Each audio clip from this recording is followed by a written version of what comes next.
On a bright, cool afternoon in early September of 2006, 22-year-old college senior Mindy Morgenstern walked out of her one-bedroom apartment in the small college town of Valley City, North Dakota. Mindy was tall and athletic, with curly black hair that came down to her shoulders. She wore a tank top, sweatpants, and running shoes. Mindy felt the sun beat down on her face as she carried her 2 empty laundry baskets down the steps outside of her second-floor apartment to the apartment complex's laundry room on the first floor. As Mindy got close to the laundry room, she heard 2 of the dryers buzzing. Mindy smiled. She'd clearly timed her trip perfectly. Mindy stepped into the cramped laundry room, pulled her clothes out of each dryer, and piled them into the baskets. Then she headed back towards her apartment. Mindy passed a young couple on the steps, and so she said hello and smiled. It was a pretty small apartment complex, and so Mindy made sure to be friendly to everyone she ran into there. In fact, most of her neighbors knew Mindy as the young woman who always had a smile on her face and a kind word to say.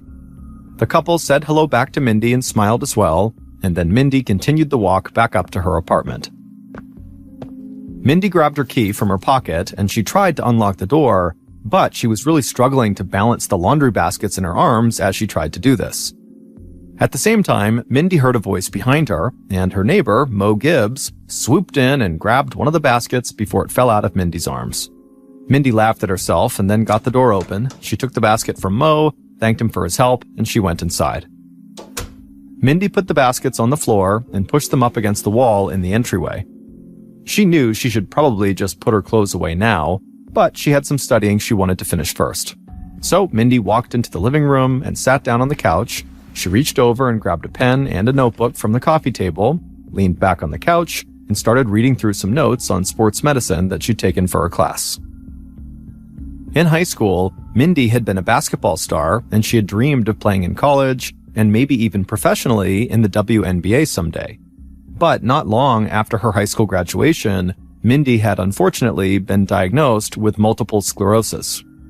Multiple sclerosis, or MS for short, is a chronic disease of the central nervous system that can affect a person's vision and movement and can cause fatigue and loss of balance. Since her diagnosis, Mindy had been doing well with treatment and medication, but the disease had forced her to give up playing basketball competitively. But as crushing as that was, Mindy had never let it get her down. She was a religious person who believed God had a plan for everybody, and so she had told herself that being a professional athlete just wasn't part of God's plan for her. But still, Mindy did love sports, and so she wanted to find another way to connect with athletics without actually participating in them.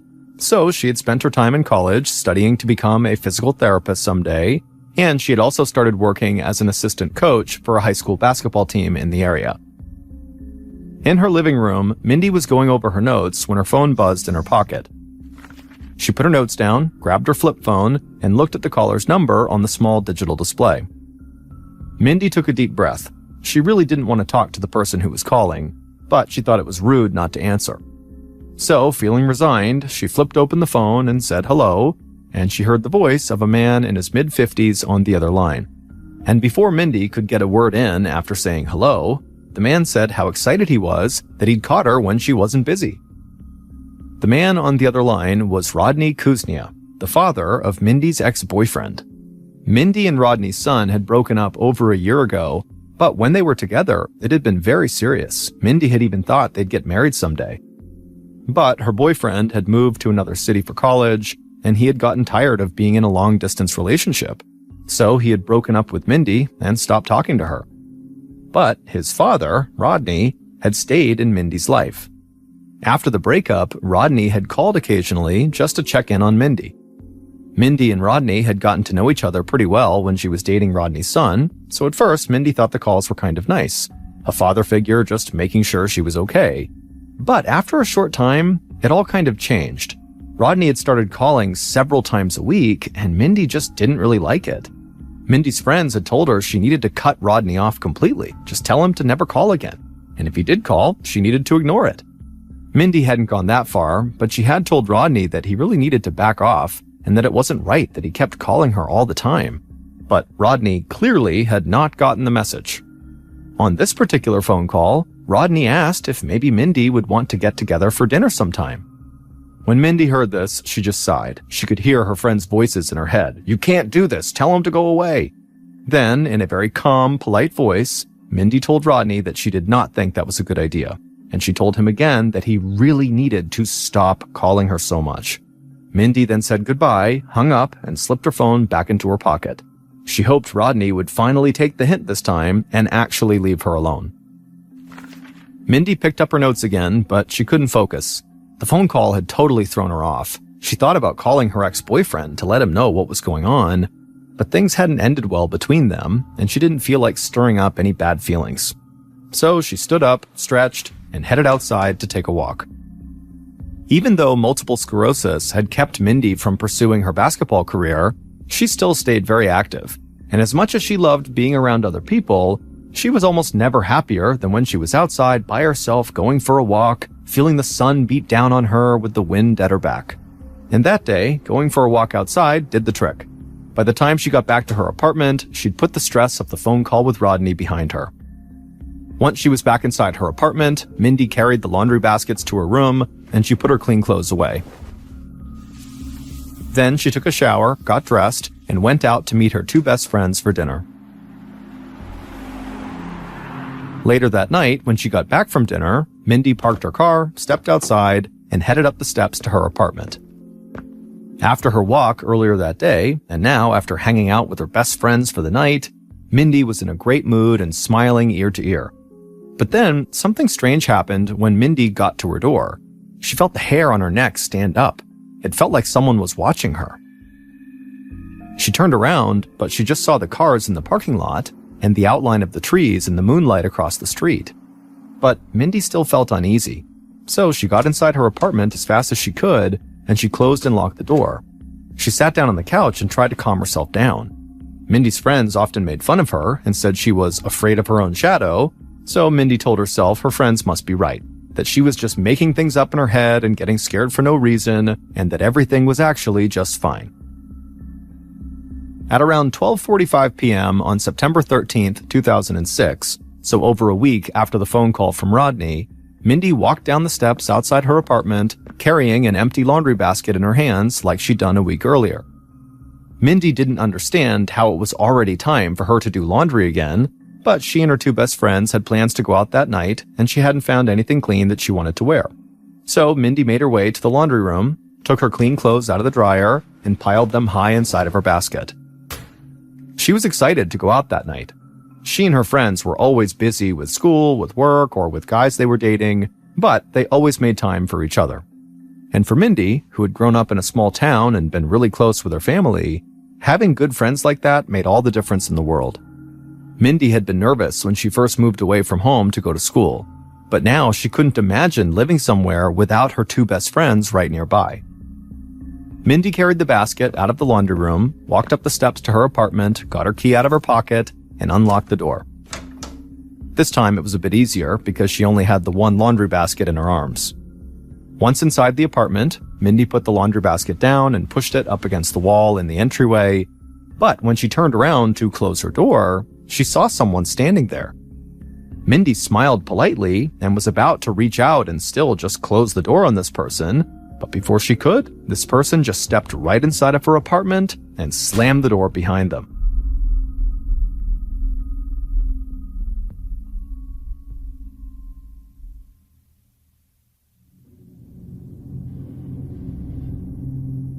Over an hour later, so at about 2 p.m. that day, Mindy's neighbor, Mo Gibbs, the guy who had helped her get inside of her apartment the week earlier, he stepped out of his apartment carrying a large moving box in his arms.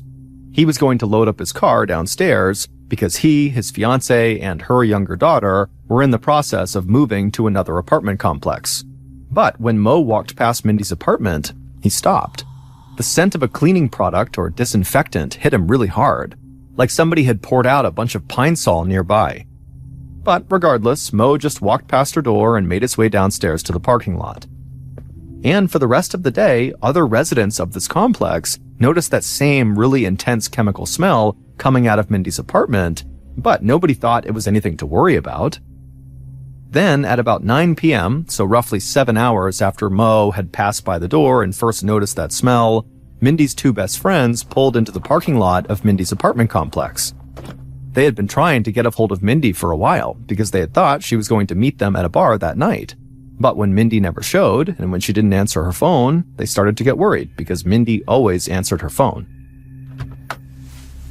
One of Mindy's friends opened the passenger side door, stepped outside, walked through the parking lot, and went up the steps towards Mindy's apartment. But she stopped cold about halfway up because she was hit with that really intense smell that smelled like pine sol. Mindy's friend figured the apartment management must be cleaning the floors or something, so she just kind of shook off the smell and continued walking up to Mindy's door. When she got there, she knocked, but Mindy didn't answer. So the friend banged harder on the door, but still, no one came to the door. Then she grabbed the doorknob and she felt it turn in her hand. The door was unlocked. And that seemed really weird because as a young woman living alone, Mindy was hyper-vigilant and always made sure to lock her door. And so with a lot of apprehension, Mindy's friend opened the door and stepped inside, but immediately they stopped because there was something on the ground that made them scream. The friend fumbled for their phone, pulled it out, dialed 911, and then they turned around to run back outside, go downstairs, and tell their friend in the car what they had just seen, but the friend was blocked by a man standing in Mindy's doorway, and suddenly Mindy's friend was screaming even louder. Minutes after Mindy's friend had called 911, Sergeant Dave Swenson of the Valley City Police Department was sitting on his couch watching TV when his phone rang. Swenson glanced down and saw it was the police dispatch. He turned off the TV and answered the phone. On the other line, the dispatcher said they'd just gotten a call from a young woman who was screaming and very upset about something that had happened to her friend. She was so upset that the dispatcher wasn't exactly sure what had even taken place, but the young woman had said something about a strangling. The dispatcher gave Swenson the address of the incident, and he checked and saw it was an apartment complex only about a block from Swenson's house. So he said he'd be over there in a minute and hung up the phone. Swenson was young and was an active part of the small Valley City community. So as he made the short drive down the street, he worried about the young woman who had made the 911 call. It was pretty rare in Valley City for the police to get distraught calls like that. Swenson pulled his car into the apartment parking lot, and he saw two women in their early 20s running towards him and a man pacing back and forth a few feet behind them. Swenson parked his car and stepped outside. The lot was pretty dark, but he could still tell that both women coming towards him had obviously been crying. When the women reached him, Swenson introduced himself, and then one of the women told him something terrible had happened up in her friend's apartment. Swenson told the women to wait right there, and then he rushed past them and the man who was pacing back and forth, and he went up the steps to Mindy's apartment. He walked inside, and immediately he was hit with that smell of pine sol. Then Swenson looked down at the floor, and he saw Mindy's body, and for a second, he almost wanted to cry. Swenson knew Mindy. He had spent time on the college campus where she went to school, and he was a big supporter of the college and high school sports teams in the area, and he had often met Mindy at games. Swenson thought Mindy was one of the kindest, brightest young people he knew, and he couldn't believe what he was now looking at. Mindy was lying on her side just a few feet from the apartment's entryway. Blood covered her shirt, there was a cloth belt wrapped around her throat, and there was a knife with the handle broken off sticking out of her neck. Swenson also saw an empty pine sol bottle laying right next to her. Swenson grabbed his phone out of his pocket and called the station. He knew the small Valley City Police Department was going to need help with a violent crime like this. About 15 minutes later, Special Agents Mark Saylor and Calvin Dupree from the Bureau of Criminal Investigation pulled into the parking lot outside of Mindy's apartment. The Bureau of Criminal Investigation is a state law enforcement agency in North Dakota that aids local police departments with certain cases. Saylor and Dupree stepped out of the car and saw the flashing lights from local police cruisers that had already arrived at the scene. And they saw an officer standing with two young women and a man in the parking lot. Saylor and Dupree waved to that officer and then walked over to the group. Both of the agents were tall with broad shoulders, and they both looked very intimidating. Saylor told Mindy's two friends and the man that was with them that he and Dupree would need to ask them some questions, but it might still be a little while, so he thanked them in advance for their patience. Saylor's voice was soft and calm, a contrast to his physical appearance. Saylor and Dupree left the group and walked across the parking lot and up the steps to Mindy's apartment.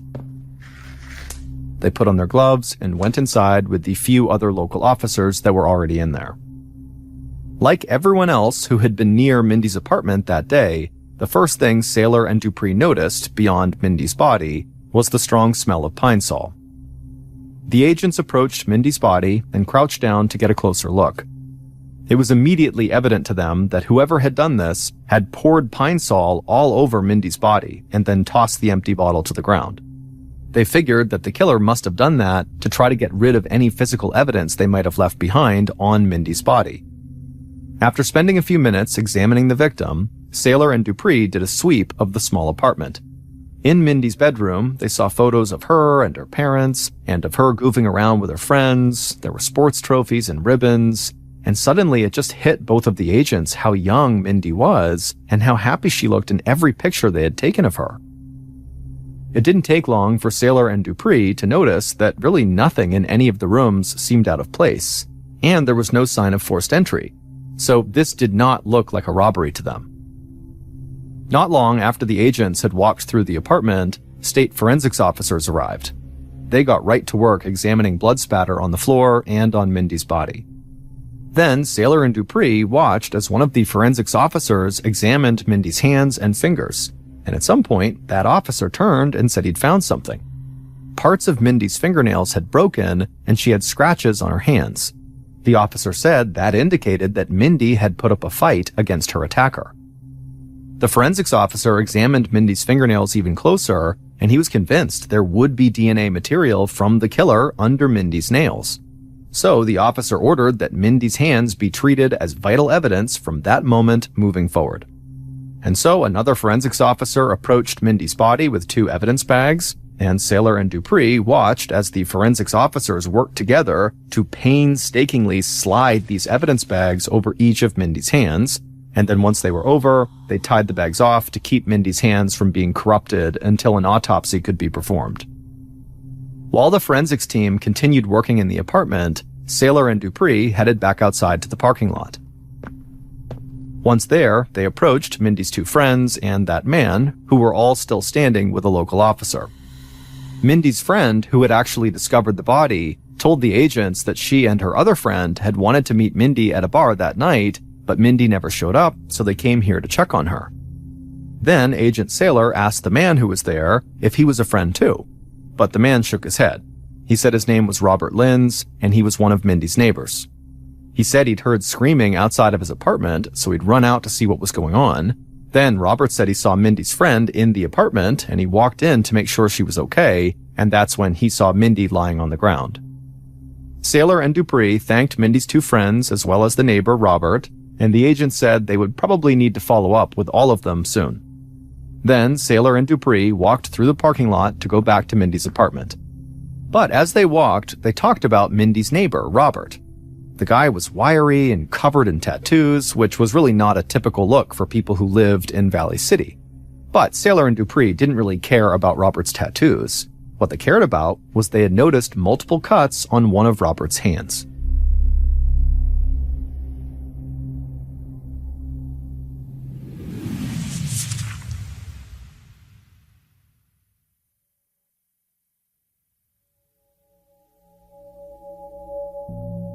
In the early morning of September 14th, so several hours after Mindy's body had been discovered, Special Agents Saylor and Dupree stepped outside of Mindy's apartment after a long night of combing the place for evidence.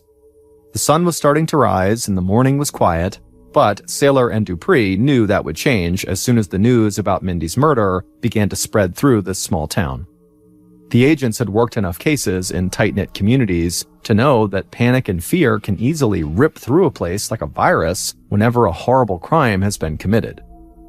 As the state crime lab ran tests on blood and DNA evidence found at the scene, Saylor and Dupree wanted to get a jump on the investigation, and they wanted to start with Mindy's tattooed neighbor, Robert.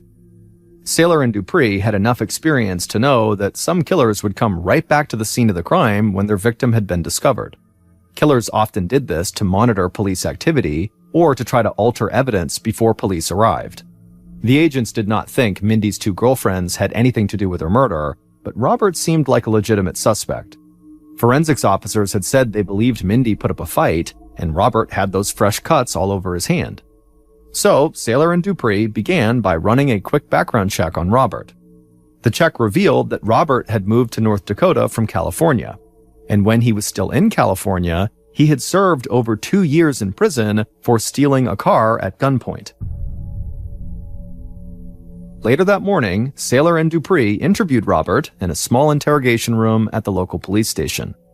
Robert was very jittery, like he couldn't sit still during this interview, but he was polite and respectful when he answered the agents' questions.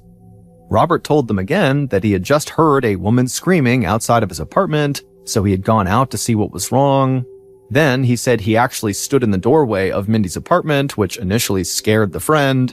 Then he had actually gone in and checked for Mindy's pulse with the back of his hand, but he couldn't find one, and so that was when he knew she was dead.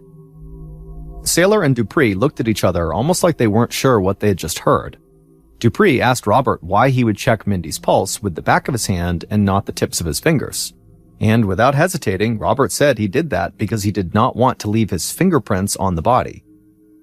The agents just stared at Robert for a second. For him to be more concerned about leaving fingerprints on the body than just simply finding a pulse in this critical time-sensitive moment, it just seemed off. It frankly seemed like the actions of a criminal or of a killer. But Saylor and Dupree knew this guy had done time in prison, so there was a chance he understood if fingerprints were found on a dead body, he would automatically become a primary suspect, and the cops might not give him the benefit of the doubt. So, Saylor and Dupree were not going to proclaim Robert's guilt right away, no matter how strange and suspicious his actions were. Then, the agents asked Robert how he got the cuts on his hand, and Robert said he had gotten them the day before at the steel manufacturing plant where he worked. He said getting cuts like this was just part of the job. Saylor asked Robert if he would submit samples for a DNA test, and Robert said he would. Shortly after, an officer stepped into the interrogation room and swabbed the inside of Robert's mouth for the DNA sample. Then Dupree and Saylor let Robert go, but they told him not to leave Valley City because they might want to speak to him again. Later that day, officers followed up on Robert's alibi that he had been at work, and multiple people at the steel manufacturing plant said, yep, Robert had been working at the time Mindy had supposedly been murdered. But Saylor and Dupree weren't ready to write off Robert as a suspect quite yet. It was possible his friends could be lying for him, or that they simply had not seen him leave work at some point during the day. Still, Saylor and Dupree did not want to fixate on just one suspect while they were still waiting on test results from DNA samples found under Mindy's fingernails. And because there had been no sign of forced entry into Mindy's apartment, the agents thought there was a good chance Mindy had known her killer. So they focused their investigation on two groups, Mindy's friends and her neighbors.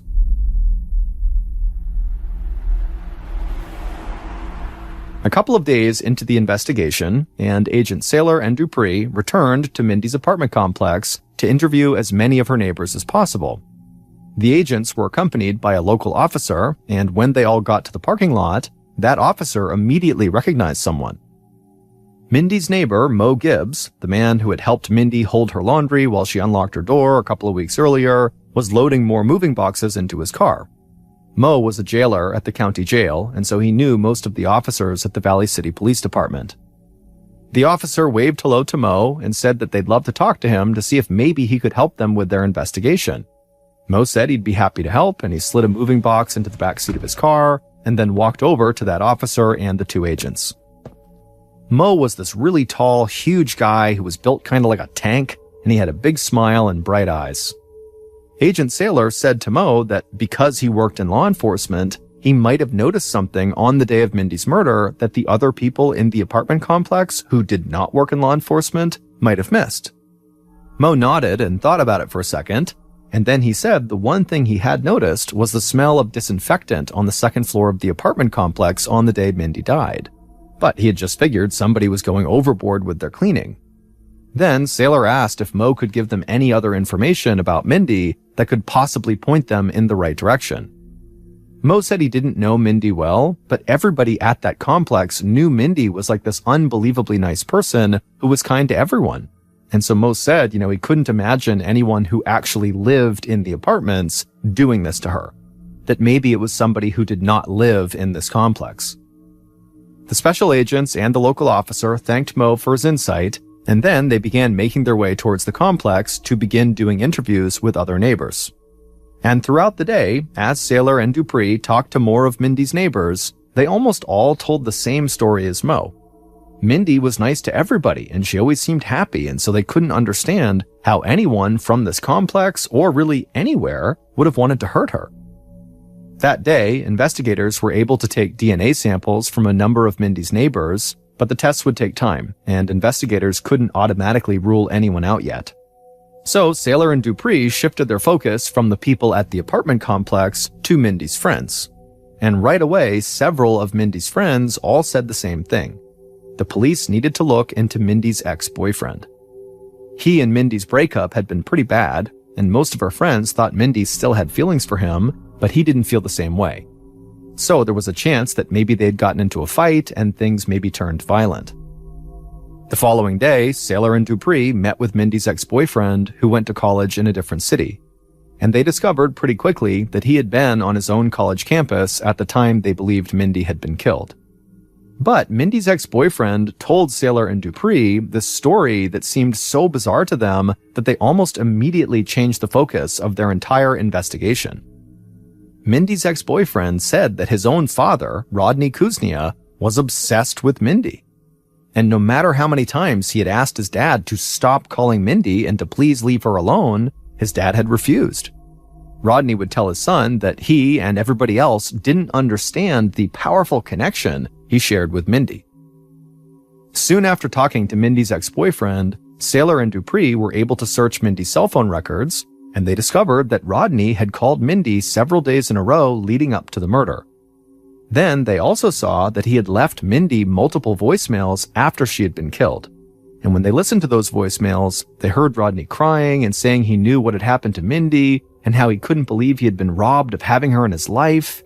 And so based on those voicemails and the conversation they'd had with Mindy's ex-boyfriend, Sailor and Dupree were convinced that Rodney did have a very unhealthy obsession with the 22-year-old Mindy. They also believed Rodney was ultimately interested in having a full-blown romantic relationship with Mindy, or at the very minimum, a sexual relationship with her. And they thought, maybe if Rodney had shown up to Mindy's apartment to try to act on those desires, but Mindy denied him, that Rodney might have snapped and killed her. A few days after Mindy's murder, Agents Sailor and Dupree sat across a small table from Rodney inside of a police station interrogation room. Rodney had white hair and a white mustache that went down to his chin and looked like a horseshoe. He wore jeans, a t-shirt, and a camouflage trucker hat. From the minute Rodney sat down, he had tears in his eyes. Sailor began by asking Rodney to explain his relationship with Mindy. Rodney said he was like a father to her, but then he immediately followed that up by saying he actually loved Mindy because she reminded him so much of his wife when his wife was young. Rodney said his family did not really understand his feelings for Mindy, and they didn't really know how often he talked to her. He said if they did, they would be even angrier with him than they already were. Sailor and Dupree just sat there with stunned looks on their faces.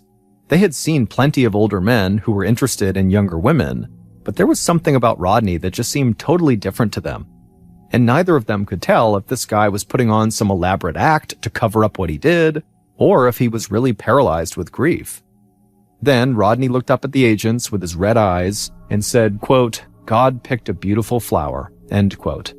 And then Rodney started crying even more. Sailor and Dupree kept looking over at each other, wondering if maybe one of them should step forward and kind of calm Rodney down and get him to talk again, but neither of them wanted to stop Rodney in fear he might suddenly admit something because of how upset he was. And so Sailor and Dupree just kind of sat there and let Rodney cry. Finally, Rodney would collect himself and he would sit up straight and wipe the tears from his eyes, and then Sailor asked him where he had been on the day of Mindy's murder. and Rodney said he had been working on his farm with one of his sons. Saylor asked Rodney if he would submit a DNA sample for testing, and Rodney said he would. So, after an officer had swabbed Rodney's mouth for samples, Saylor and Dupree decided to let him go, at least until they got the DNA test results back and they had looked into his alibi. Rodney stood up in the interrogation room, he hugged the agents, and walked out. The interview with Rodney proved to be one of the strangest that Saylor and Dupree had ever conducted. But despite being totally unsure if Rodney really was just sad or was involved, he now was the leading suspect, along with Mindy's neighbor, Robert, who had checked Mindy's pulse with the back of his hand. But the investigators wanted the results of both men's DNA tests before they'd be willing to make an arrest. So in the meantime, they continued to dig into their suspects' alibis to see if they could find any flaws and maybe catch a clear break in the case. On September 19th, 2006, so 6 days after Mindy's murder, almost 500 people gathered in a local high school gym for Mindy's memorial service. Mindy's parents had planned to have the service in their church where Mindy had spent so much time when she was younger, but there had been such a large public outpouring for Mindy that her parents knew the church would not be big enough to hold everyone who wanted to pay their respects. In the high school gym, Mindy's friends talked about what a light in the world Mindy had been, how she was that rare kind of person who dedicated herself to spreading joy and making other people's lives better. And Mindy's parents urged people to remember Mindy as the happy, kind, beautiful young woman she had been. It was still less than a week after Mindy's murder, but in the days leading up to the memorial service, pressure had really started to mount on the investigation. Local residents called into the police station wanting to know if it was safe for them to leave their houses and just walk the streets of Valley City. Saylor and Dupree understood their concerns. An unsolved murder in a small town often convinced people that they could be the next victim, but Saylor and Dupree felt like they were getting close to finding Mindy's killer. Mindy's ex-boyfriend's father, Rodney, had been obsessed with her, and obsession was definitely a viable motive. Then there was her neighbor, Robert, who had gone out of his way not to leave fingerprints at the scene. And so Saylor and Dupree were almost certain that when the DNA test results came in, those results would lead them right to Rodney or Robert. On September 20th, the day after Mindy's memorial service, Agent Saylor received a call while he and Dupree were meeting with the investigative team at the Valley City Police Station. Saylor picked up his phone, and someone from the state crime lab told him that they had the results back from several of the DNA tests that were taken during the investigation. And one of those samples matched the DNA samples taken from under Mindy's fingernails. And it turned out those DNA samples belonged to someone who already had a criminal record. Saylor hung up the phone and told Dupree what he just heard. Then the agents thanked the local officers on the investigative team for all their hard work, and Saylor said they now knew who had killed Mindy.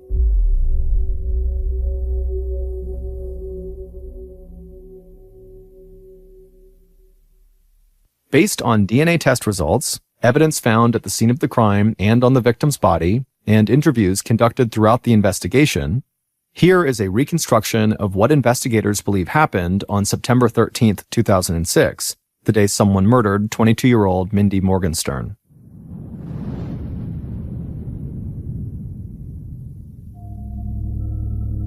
At 12:45 p.m. that day, the killer watched Mindy pull her clean clothes out of the dryer inside of her apartment complex's laundry room. The killer thought about going up and speaking to Mindy, but ultimately they decided it would be better if they surprised her.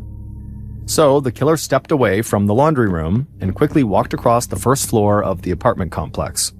Then they ran up the steps to the second floor, they eyed Mindy's apartment, and then walked around a corner so they could see her apartment without being seen themselves. Then the killer waited for a couple of minutes, but it felt like an eternity. Finally, the killer saw Mindy reach the top of the steps and walk towards her apartment door. Then they watched as Mindy reached into her pocket and took out her key. At this point, the killer quickly moved from their hiding spot around the corner and walked toward Mindy's front door. And they were only a few feet away when Mindy stepped inside and pushed the laundry basket up against the wall. The killer stepped right into Mindy's doorway, and when Mindy turned around to close and lock the door, the killer just stood there smiling. Mindy smiled back, but before Mindy could say anything, the killer grabbed her by the shoulders and shoved her back into the entryway. Then the killer stepped inside her apartment and slammed the door, trapping both of them inside. The killer moved in on Mindy, but Mindy lunged at the killer. Mindy was fast and strong, and she thrashed at the killer, but the killer was able to get a hold of Mindy and wrap their arms around her and throw her hard to the floor. Mindy lay there for a second stunned, and as she did, the killer glanced around the room and saw a cloth belt near the pile of clothes in the laundry basket. Without thinking, the killer grabbed the belt and then crouched over Mindy, and before Mindy could try to get to her feet, the killer began wrapping the belt around Mindy's throat, and they began tightening their grip. Mindy scratched and clawed at the killer's hands, but they held on tight and kept pulling harder and harder on that belt.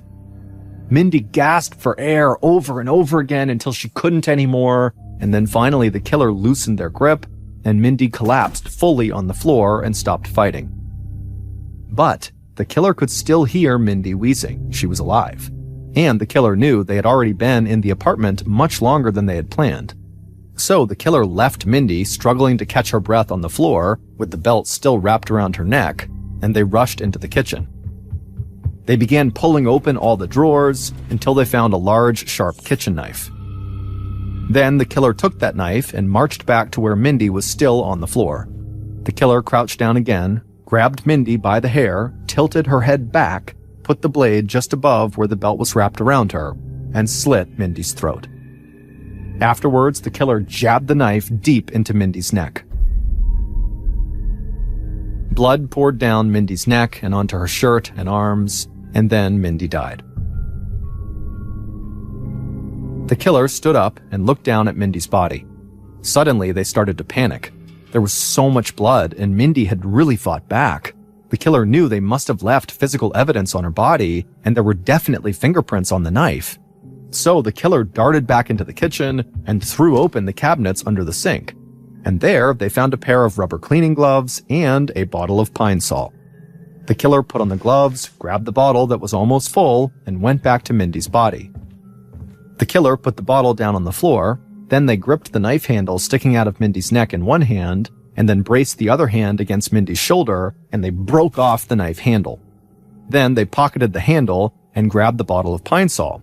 They opened it up and poured it all over Mindy's face, shirt, arms, and legs. When the bottle was empty, the killer just dropped it on the floor next to Mindy. They stood up and walked to the door. The killer cracked open the door and looked out into the hallway to make sure nobody was close by. Then they stepped out into the hall, shutting the door behind them. They turned, they walked down the hall, they turned the corner, and went into their own apartment. Once inside, the killer got rid of the knife handle in the trash and rinsed off their hands and face in the sink. Not long after that, the killer stepped out of their apartment like nothing had happened, and they began heading down to the parking lot to load their car with moving boxes. It would turn out Mo Gibbs, who was Mindy's neighbor and a county jailer, murdered Mindy Morgenstern. Mo had often seen Mindy around the apartment complex, and at times he had even watched her from the shadows. Then, a little over a week before the murder, Mo had helped her hold her laundry while she was able to unlock her door and get inside of her apartment, and it was during that brief interaction that Mo decided he had to have sex with her. But Mo and his fiancée were moving out of the apartment complex soon, and he felt like he had to move fast. So on May 13th, when he saw Mindy doing laundry again, he decided it was time to act. After the murder, Mo had just gone about his business like normal, loading up his car and texting his fiancée. But when he had smelled the strong scent of pine sol, he worried that he might have gone too far, and that the smell might draw attention to the scene. But hours passed without anybody going into Mindy's apartment, and even when Mindy's friend found her body later that night, Mo didn't panic. He just kept going to work, spending time with his fiancée and his daughter, and getting ready to move like everything was fine.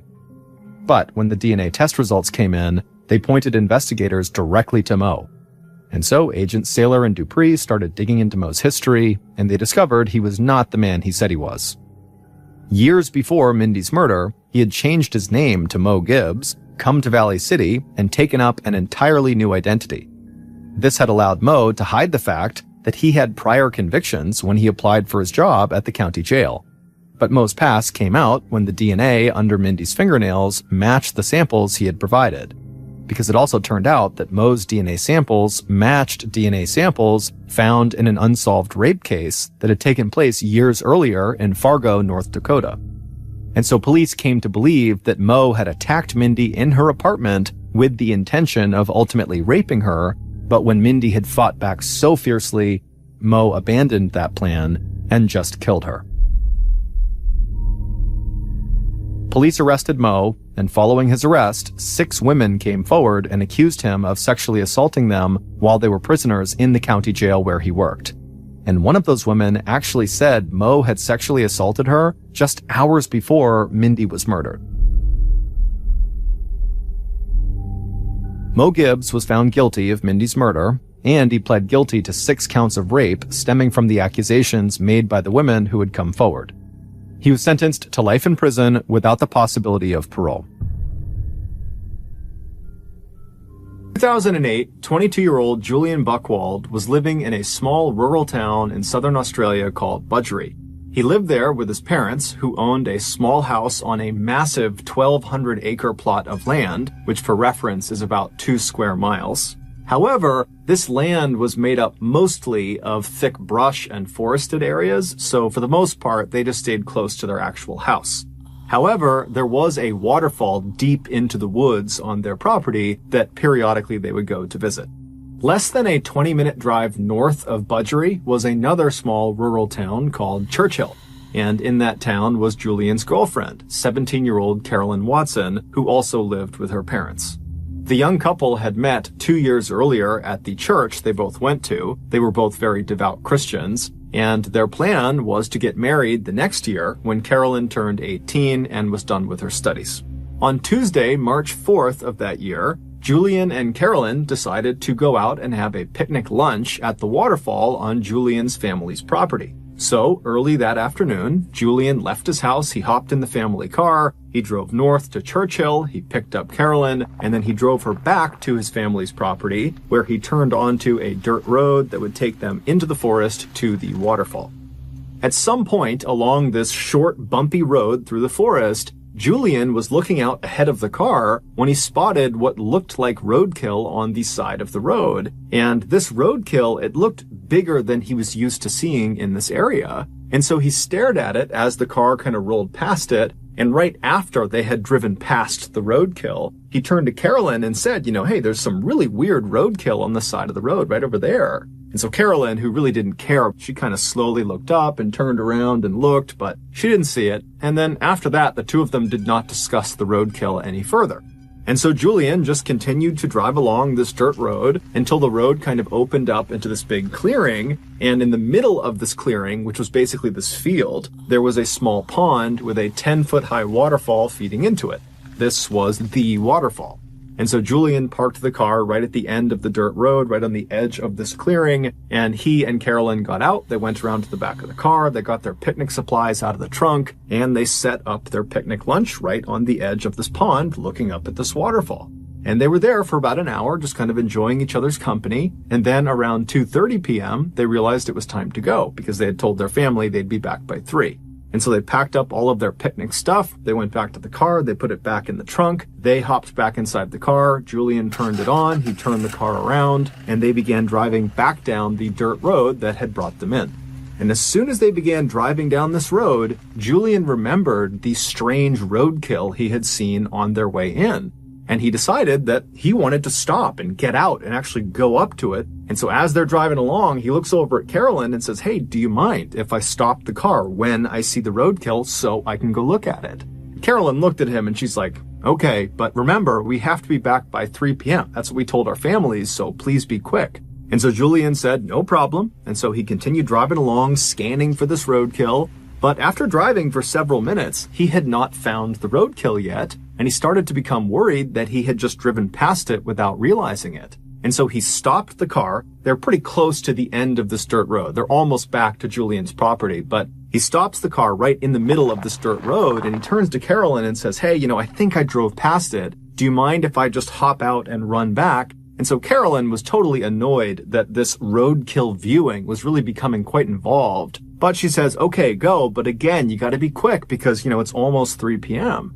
And so Julian kind of grinned at her. He put the car in park and he hopped out, he turned, and he began jogging back down the road in the direction of the waterfall. And after jogging for maybe 30 seconds or so, the road had turned to the right. And so from where he was on the road, if he turned around, he would not have been able to see his car or Carolyn. He was kind of deep in the thick of this forest. But he knew, this road is not very long, and so I'm sure the roadkill has got to be up here somewhere. And so he decided he would just continue running back along this road for maybe 1 or 2 more minutes, and if he didn't find the roadkill by then, he'd just have to give up, turn around, and head back to the car. And so he began jogging, continuing towards the waterfall on this dirt road, and sure enough, after about a minute, he spots off to the side the roadkill. And so he runs up to it, and right away he sees it's this huge animal that's right on the side of the road. There was a branch from a tree that had kind of obscured the carcass a little bit, and he figured that's why on the return trip he hadn't seen it, because this branch was kind of blocking it from view. And so standing over it, still not even sure what it is, he reached down and he moved the branch, the tree branch, out of the way to get a better look at this big dead animal. And right as he did that, everything went black. A few minutes later, Carolyn, who was still sitting in the car waiting for her boyfriend to come back, looked at her watch and realized it was getting really close to 3 p.m. and still Julian was not back yet. And so feeling kind of annoyed with him, she sat up in her seat and turned around and looked out the rear window of the car, expecting to see Julian come bounding down the road toward her. But when she looked out the back window, all she saw was this dirt road that kind of bent off to the right out of view and thick trees everywhere. Her boyfriend is nowhere to be seen. Annoyed, she turned back around and sat facing forward again, but began periodically looking in the side view mirror, expecting Julian to pop up at any moment. But after several more minutes went by and still Julian had not come back yet, her annoyance turned into concern. Was Julian actually okay? And so she decided, it's almost 3 p.m. now. We got to get back. I need to get out and actually go investigate and see what's going on with Julian and this roadkill. And so she opened her car door. She stepped outside. She stood up. She turned and she looked down the road in the direction it turned to the right towards the waterfall, and she froze because there was something standing right in the middle of the road that her brain simply couldn't process. She wanted to turn and run. She wanted to scream for help. But she couldn't. She was just frozen with fear, staring at this thing in the middle of the road. And then seconds later, this thing that she saw in the road began moving toward her.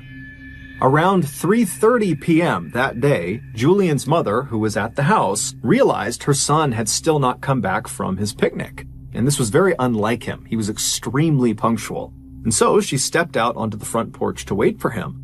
But after waiting on the front porch for 30 minutes and him not showing up again, she got really concerned. And so she left the porch and went down onto their driveway, and their driveway extended right up to the main road that ran along the front of the house. And when she reached the top of her driveway, she just turned and watched down the main road, waiting for her son to come back. Because in order to get to the waterfall, you had to get on this main road and then turn onto that dirt road that was a little ways down this main road. And so she's just standing there looking down the road, waiting for her son, but he's still not coming out of that dirt road. And as she's looking in this direction, she happens to glance along the chain link fence that ran along the front of her property. And she noticed there was a plastic bottle that had been jammed through one of the chain links. And so she decided she would just go over and see what it was, because it didn't make any sense that there would be a bottle in her fence. And so she walks over, she pulls the bottle out of the fence, and she realizes there is a tightly rolled piece of paper that's inside of the bottle. And so she unscrews the cap, she turns the bottle over, and she pours this little piece of paper out. She unfurls the piece of paper and sees there's writing on it. And as she's reading it, her heart starts to race and she covers her mouth. This note was clearly intended for her to read, or someone in the family to read that day, because it was about what happened to Julian and Carolyn that day. The note, which was covered in all these strange satanic symbols and was barely understandable because the grammar and spelling was so terrible, it generally communicated that Julian and Carolyn, who they called the boy and the girl, had been kidnapped. And so long as the family did not contact police, they, the boy and the girl, Julian and Carolyn, would be returned. It didn't really specify what they were going to do to them, and there was no ransom. It basically just said, you better not tell police or else. Well, Julian's mother was terrified. She had no idea what to do, and despite this threat of some sort of harm to her, to her children, to her family if she went to police, she still called the police. And so the police, they came out to her property, they inspected the note, and right away, they noticed at the bottom of the note, it was signed with the initials O-N-A. And so those initials, combined with these strange satanic symbols all over it, led police to discover who O-N-A was. O-N-A was a cult. It was the Order of Nine Angles, and they are a self-professed satanic cult that operates primarily in Europe, but also has chapters in the United States, in Canada, in Russia, and also in Australia. This cult believes that Christians are the enemy of the world, and they need to be destroyed in order to institute a militaristic new world order they called the Imperium. And if that wasn't frightening enough, this cult openly advocates for, and apparently practices, human sacrifice. They have come out and said the people they kill in these sacrifices are people they consider lesser thans, basically the bad people of society. And if you are an O-N-A cult member, then who better to sacrifice than Julian and Carolyn, two devout Christians, and so two clear enemies of the O-N-A. Now, at first, when the police saw this note and kind of put this together, they're thinking, this has got to be a prank. I mean, Carolyn and Julian have only been gone for a couple of hours at this point, and all we have is this note in a bottle stuck into the fence. This does not seem like some huge conspiracy of a cult coming in here and snatching these kids to commit some human sacrifice. But when Carolyn's parents found out about this note and how they were still missing, they would tell the police, 10 days ago, we received a letter in the mail that had strange satanic symbols all over it, and it really didn't make any sense. It basically was threatening them not to go to police, but 10 days ago, they had no reason to go to police, and so they just didn't really understand why they received this message or who had sent it, and so they had just kind of dismissed it and not told anyone. But now, with these two notes looking nearly identical, it seemed fairly obvious that whether it was the O-N-A or some other person or group, whoever was behind the kidnapping of Julian and Carolyn had clearly been watching both of their properties prior to the attack, which meant this was likely a more sophisticated kidnapping than it seemed. So that evening, the police launched this huge air and land search all over Julian's family's property, but despite looking everywhere, they found no sign of the young couple. There was just nothing. And over the next few days, when still there was just no sign of Julian or Carolyn, and there was no more word coming in from O-N-A, there were no more bottles stuck in fences or stuck in mailboxes, the police began to prepare for the worst. Then something totally unexpected happened. On March 11th, so 7 days after Carolyn and Julian went missing, a farmer was driving along this winding back road up in the mountains right near Alpine National Park. Alpine National Park is this very rugged, mountainous place that's about 250 miles to the north of Budgeree.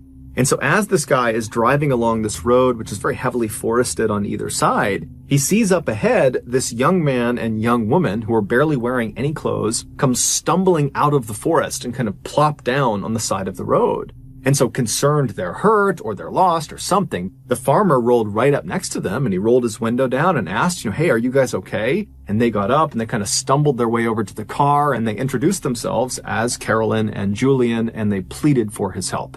And so the farmer helped them into his car and he drove them to the hospital. It wasn't long before the police in Budgeree learned that Carolyn and Julian had been found and they were alive. And so very quickly they rushed up to that hospital near the national park. And when they got there, they spoke to doctors who would say, Carolyn and Julian are very traumatized. They're horribly sunburned. They're covered in bug bites. They got cuts and bruises all over them, but they're okay. They're going to survive. And so the police went into Julian and Carolyn's room, and at first, they just talked to them for a couple of minutes to really see that they were okay. And after feeling pretty confident that they were, they said, look, I don't mean to just jump right into the trauma you've just experienced, but we really need any information you can give us about what just happened. Who did this to you? Who brought you out here? because if it's ONA and they're out in the Alpine National Park, we need to know about it, we need to get out there, and we need to stop them. And so Julian and Carolyn would both independently sit down and tell the police what happened to them. And so the following is the combined story of these two accounts that they gave police. 7 days earlier, when Julian had gotten out of the car and ran back down the road to that dead animal on the side of the road, and he had reached down to kind of get that branch out of the way to get a better look at this thing, he heard sudden movement behind him, and as he turned, he didn't have a chance to see what was behind him, but he felt something hard smash him in the back of the head, and it knocked him unconscious. When he woke up, he knew right away that a significant amount of time had passed, that he had been unconscious for what must have been several hours, because now it was dark out, and when he was struck, it was broad daylight, and he looked around him and he had no idea where he was. He was in the middle of this forest, he had no clothes on, his wrists and his ankles were tied together, and he moved around and he realized he had been tied to a tree that was right behind him. And so he's got no idea what's going on. He has no idea where he is. He's looking around. He doesn't see anyone. And then amazingly, when he looks down, right next to him, underneath some leaves, is a knife. And so he's thinking, how in the world is there a knife right next to me? This almost seems like it was placed to be here for me. But either way, he reaches down with his hands, he picks this knife up, and he's able to cut the restraints off of his ankles, and then he's able to cut the restraints off of his waist, and then he stands up and he's able to kind of cut off the ones on his wrist, and then he's free. And so he takes this knife, and he has no idea where he's going, but he needs to get away. He doesn't know if whoever brought him here is going to come back, and so he just picks a direction and he starts running. Shortly after Julian had been struck in the back of the head after looking at that dead animal carcass, Carolyn was still sitting in the car and she was starting to get annoyed and kind of worried about Julian. And so she gets out of the car, she stands up, she turns, and she looks down the dirt road where it kind of bends off to the right. And standing in the road, maybe 10 feet away from her, is this man wearing all black. He's got a black balaclava over his face, and he's looking right at her. And so she's so scared, she just frozen to the spot. And then this guy charges her, he tackles her to the ground. And then once she's on the ground, he rips all her clothes off. And then he binds her wrists, her ankles, he ties them together so she's hogtied. And then he puts a blindfold around her eyes. And so she's lying on the road, she can't move, she can't see anything. And she hears her attacker run off down the road. And then a couple of minutes later, she hears a car approaching and it stops right near her. And then she hears the sound of a car door opening, someone walking up to her, and then they pick her up and they put her in the trunk of this car. They shut the trunk, and then the car kicks into gear and it starts driving away. And so for hours and hours, she lay in the trunk in this horrible position where the circulation to her wrists and to her ankles were cut off. And so she's getting shooting pain in her limbs and it's totally uncomfortable. And then after several hours, the car eventually turns on to some really bumpy road, and then it comes to a stop. And then she hears the sound of the driver open the door. They walk around to the back of the car, the trunk pops open, and then this person pulls the blindfold off of her eyes. And she sees, even though her eyes are taking a second to adjust, that it's the man with the balaclava on, and he picks her up and he throws her on the ground. And then after he shuts the trunk, he walks over to Carolyn and he grabs her by the wrists and he begins dragging her into the woods.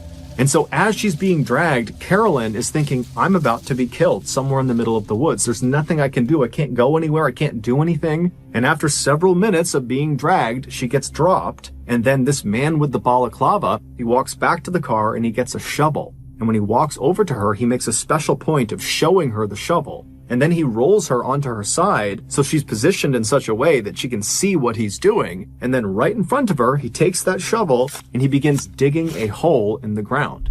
And so Carolyn's watching him and she's thinking, he's digging my grave. And so for several hours, Carolyn just laid there wondering what was going to happen to her as this guy dug this hole deeper and deeper into the ground. And then finally, when the hole was apparently deep enough, the guy got out of the hole, he dumped the shovel, he walked over to her, he picked her up, and he threw her into the hole. And so Carolyn at this point is literally anticipating death at any moment. She doesn't know how he's going to kill her, but she thinks it's going to happen any minute. And so she wriggles herself onto her knees and does the only thing she can think to do, which is just to pray. And so as she's sitting there kneeling and praying, she hears the sound of her attacker walking off.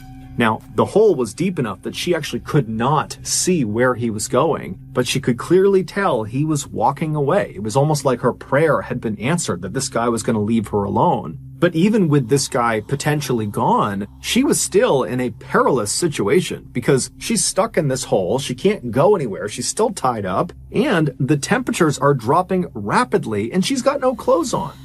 After Julian had managed to free himself from his restraints with that knife that he found, and after he had turned and just started running in a general direction, he had begun yelling out for help.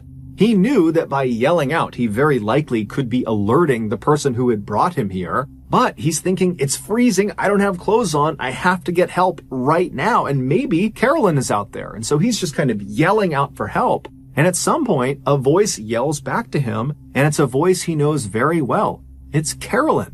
And so in the darkness, he's kind of fumbling through all the trees and he's listening for Carolyn's voice. And finally, he reaches her and he finds her in this hole, hogtied, screaming out for him. And so there's this moment where he kind of explains what happened to him and she's trying to explain what happened to her, but they're just so scared that this attacker is going to come back that Julian just hops into the hole, he cuts her restraints, and then Julian helps Carolyn out of the hole. And at this point, Carolyn can barely walk because the circulation had been cut off for the most part to her legs for the better part of 6, 7, 8 hours at this point. But still, they're desperate to get out of here. So Julian's kind of holding Carolyn up and they begin to walk away from this hole site. And as they're leaving, they begin scanning around the area in case, this attacker has left something else on the ground, because Julian had said, I found a knife near where I was being held. And sure enough, as they're leaving, not far from the hole, they spot lying up against a tree, a sleeping bag, and rolled up inside of the sleeping bag was some food and some water. And so Julian and Carolyn, they can't understand how in the world this has happened. Both the horrible luck of being kidnapped and brought out here and the unbelievable luck of finding life-saving supplies just laying nearby.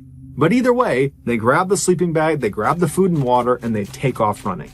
For the next 48 hours, the couple roasted during the daytime when the sun was out because the temperatures would climb significantly. There wasn't much shade where they were walking around, so they're getting horribly sunburned. And then at night, the temperatures would plummet and they'd be freezing cold and they'd get inside of their one sleeping bag and they'd shiver together and do their best to ration some food and water. And they're telling themselves, to stay positive, that eventually if they just keep on moving every day, they're going to find a person, they're going to find a road, they're going to find something that will save them.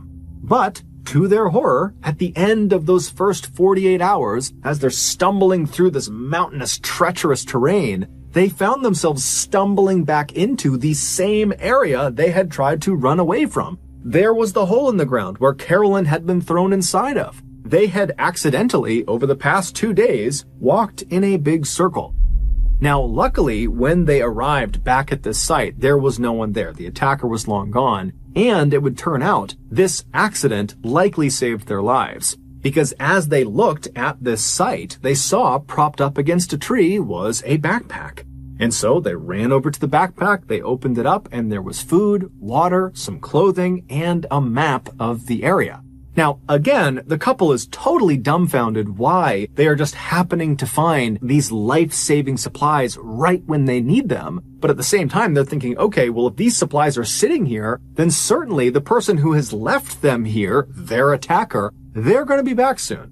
And so they just grabbed the backpack with everything inside of it and they took off running. And for the next 5 days, they used that map as best as they could, and they eventually stumbled their way through the terrain, roasting during the daytime and freezing at night. And eventually, they reached that road where they stumbled out, and the farmer driving along the back road, he spotted them, and he brought them to the hospital. After hearing this story, the police very quickly organized a massive search around the area of Alpine National Park where the farmer picked up Julian and Carolyn, because they're thinking, okay, it's got to be right around here that we'll find the man in the balaclava that might lead us to the ONA, or maybe he's not connected to the ONA, but whoever he is, we need to find this guy. And so the police, they go out, they do this huge search. They don't find the man with the balaclava. They don't find any sign of the ONA, but they do find that area where that hole had been dug that Carolyn had been thrown in. And when they searched that area, they found the shovel, they found some rope, and they found some duct tape. And when they brought that in to be examined, they couldn't believe what they discovered. All of those items belonged to Julian. which meant either the kidnapper had taken all of these supplies from Julian right before going out and perpetrating this kidnapping, or, much more likely, Julian had supplied these things to the kidnapper and so was involved in some way in this kidnapping. And so the police went to Julian and confronted him with this information and said, "You're not telling us everything because these are your items." And at first, Julian would completely deny any accusations that he had anything to do with this. But after some very serious police pressure was put on him, he cracked. The following is the real story of what happened. Back on March 4th, so the day that Julian and Carolyn went missing, Julian, after picking Carolyn up, they made it onto that dirt road that led into the forest towards the waterfall, and as they're driving along, Julian claimed to have seen some roadkill, some very strange roadkill on the side of the road. And so when Carolyn kind of turned around to look and didn't see it, Julian made it seem like, "Oh, we drove past it, that's why you didn't see it." But in reality, there was never any roadkill. That was completely made up. There was no roadkill. All Julian was doing was creating something that would allow him to then get out of the car at the end of their trip. And so they drive the rest of the way into the waterfall. They have their picnic. They turn around. They head back. And then again, Julian says, "Hey, Carolyn, do you mind if I, get out to look at the roadkill?" And so she says yes. And then he acts like, "Oh, we must have driven past it, so I need to get out and run back if I want to go see it." So Carolyn, she's not thinking it's totally strange. She says, "Okay." And so he hops out and he runs his way. He goes around that curve in the road out of sight. There's no roadkill. Instead, he makes his way to a tree where days earlier he had stashed his all-black outfit, his black balaclava, and his knife, his shovel, his rope, his duct tape. It was all stashed in this spot that was going to be out of view of where Carolyn was. And so after getting all dressed up, he turned and began walking back towards Carolyn and his car.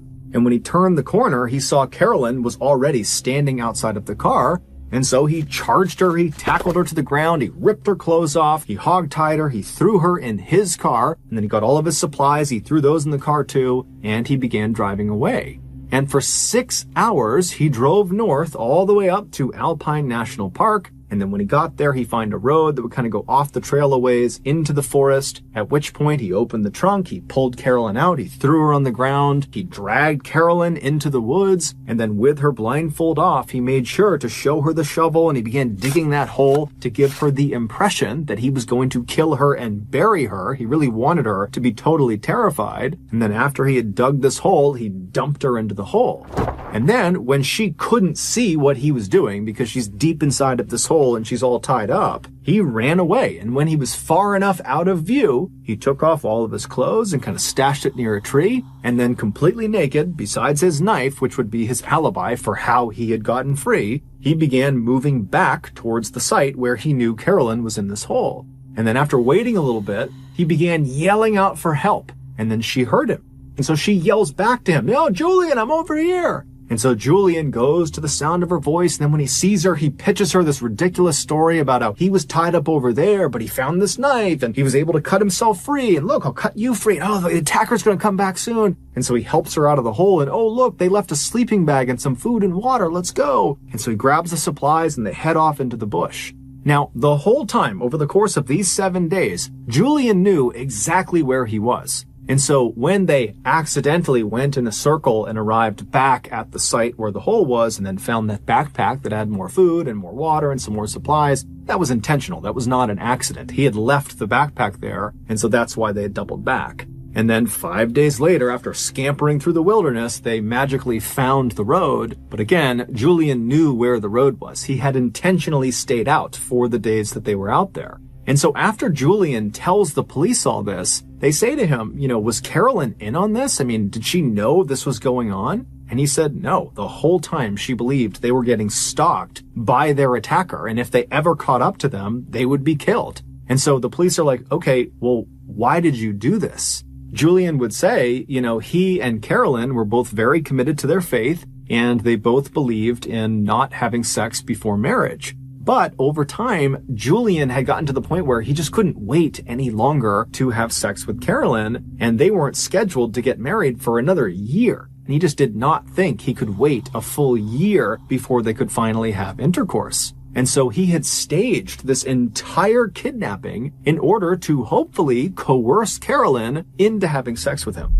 And so while he and Carolyn were out on the run in Alpine National Park for those 7 days and nights, they were not wearing any clothes or barely wearing any clothes. And at night, they only had that one sleeping bag that Julian had intentionally staged in advance. He knew they would have that one sleeping bag. And so they would climb into that bag at night because it's freezing cold out. And as they're laying there right on top of each other, he would say to Carolyn, "We need to have sex in order to produce enough heat that we don't freeze to death out here." But Carolyn, despite the circumstances, every time said no. And so after 7 days of trying to convince Carolyn that they had to have sex, it was a matter of life or death, and that if they just said their vows, that under the eyes of God, they would be considered married and sex would be okay at that point, despite all of his best efforts, every single time, Carolyn just continued to say no, no, no. And so at the end of those 7 days, Julian finally just gave up. And so that's when they magically made their way out to the road and were rescued. Julian would also tell police that he was the one who wrote those notes prior to the kidnapping in hopes that they would believe the Order of the Nine Angles was behind all of this and he wouldn't get in trouble. Prior to his trial for kidnapping, Julian was out on bail and he decided he would just try to flee Australia. And so the way he did this is he dyed his skin a darker shade, and he also dyed his hair darker, and then he attempted to use a fake Indian passport to go to India.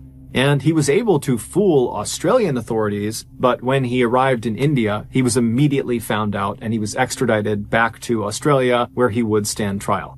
And in 2009, he was found guilty of kidnapping along with a host of other obscure charges, and he was sentenced to 7 years and 9 months in prison.